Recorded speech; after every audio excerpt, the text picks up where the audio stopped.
How to text someone on TikTok. Hi everyone, welcome back to our channel. In today's video, I'll simply guide you on how you can text someone on TikTok, so make sure to watch the video till the very end.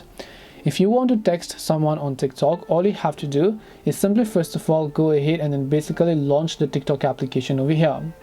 Once you launch the TikTok app, to text someone, just come to the inbox tab over here and then you'll be able to see all your friends and so on. So just select the person that you would like to text over here. All you have to do is simply send them a message like this. If you're not being able to send a message, it means that you're not friends on TikTok. And being friends on TikTok means that you need to both have followed each other. If one of you have only followed and the other have not followed back, you are not friends and you will not be able to send him or her a message. So make sure that you are friends on TikTok and then only you will be able to send them a message. This way you can go ahead and then message or text someone on TikTok. Hope this video was very helpful to you guys. If you have got any questions, feel free to leave them down. Thank you for watching till the end and see you soon in the next video.